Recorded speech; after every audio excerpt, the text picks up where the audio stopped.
తాగి పడుకుంటే రాత్రి ఇంట్లోకి దొంగొచ్చినా కూడా తెలియదా అంటే నిజమే. ఇప్పుడు కరీనా కపూర్ మీద ఎన్నెన్నో రూమర్స్ వస్తున్నాయి.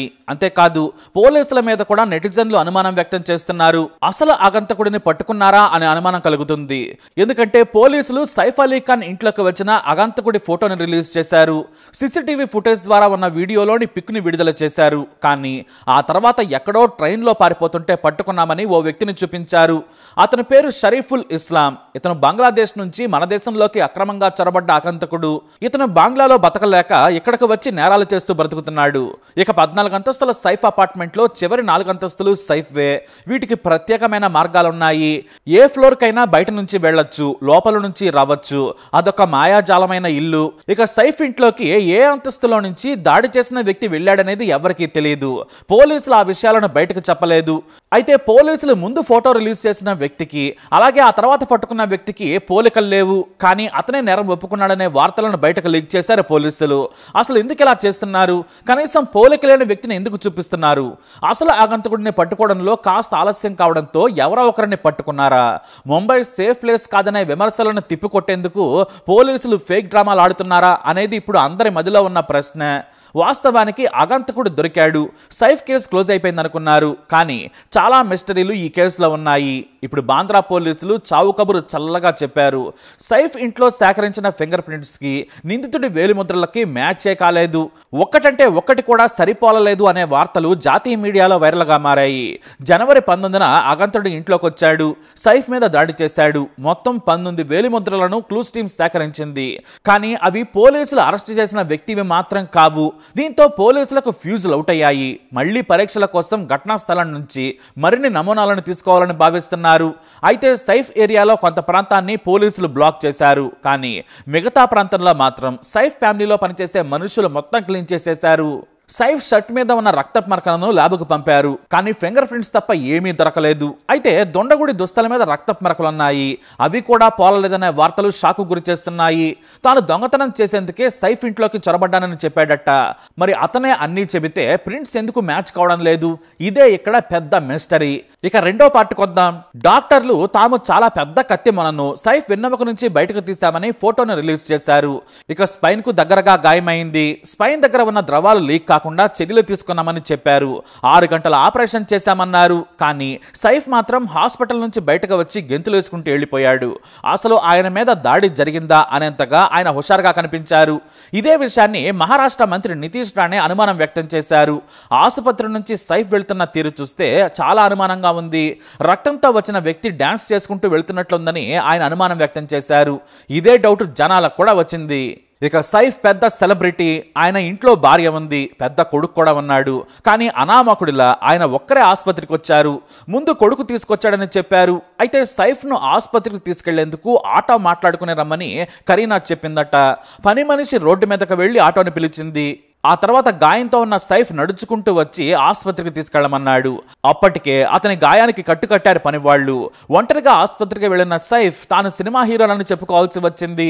అతన్ని చూడగానే ఆసుపత్రి సిబ్బంది స్ట్రెచర్ మీద పడుకోబెట్టి ఐసీయూకి తీసుకెళ్లారు. దగ్గరి సన్నిహితులు ఆసుపత్రికి చేరుకున్నారు. అయితే కరీనా మీద ఇప్పుడు విమర్శలు ఎక్కువయ్యాయి.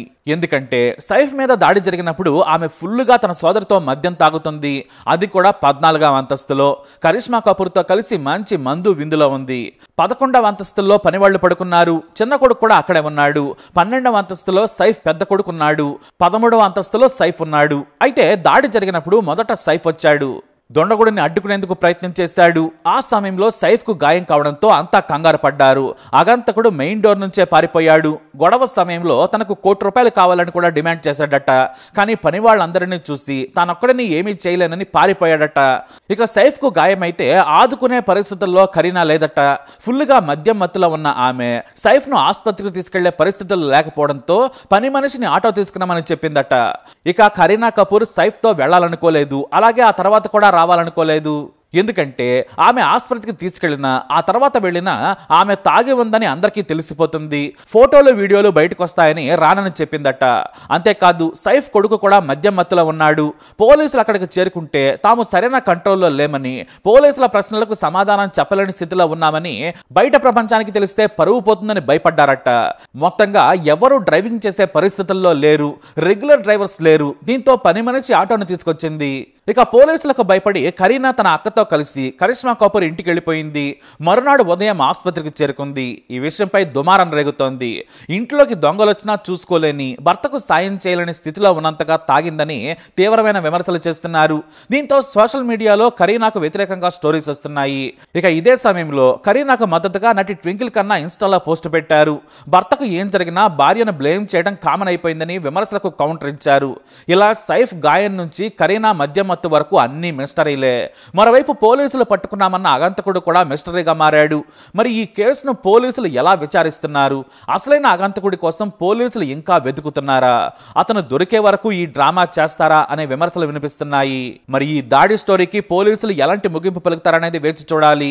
ఇక తనకు రాత్రి సమయంలో సాయం చేసిన డ్రైవరు ముందొక మాట చెప్పాడు. సైఫ్ తో పాటు మరో వ్యక్తి ఆసుపత్రికి వచ్చాడని మీడియాకు చెప్పాడు. కానీ సైఫ్ ను కలిసిన తర్వాత అతనొక్కడే రక్తంతో నిండిన బట్టలతో నడుచుకుంటూ వచ్చాడని చెప్పాడు. మొత్తానికి ఏదో దాచేస్తున్నారు. పోలీసులను కూడా మేనేజ్ చేసి కేసును తప్పుదోవ పట్టిస్తున్నారా అనే విమర్శలు వస్తున్నాయి. అసలు దొంగను వదిలేసి కొసరు బంగ్లాదేశ్ దొంగను పట్టుకున్నారా అనే రూమర్స్ కి కూడా ఎలా ముగింపు పలుకుతారో చూడాలి. మరి సైఫ్ అలీ ఖాన్ కేసు మిస్టరీపై మీ అనుమానం ఏంటి? మీ అభిప్రాయాన్ని కమెంట్ ద్వారా తెలియజేయండి.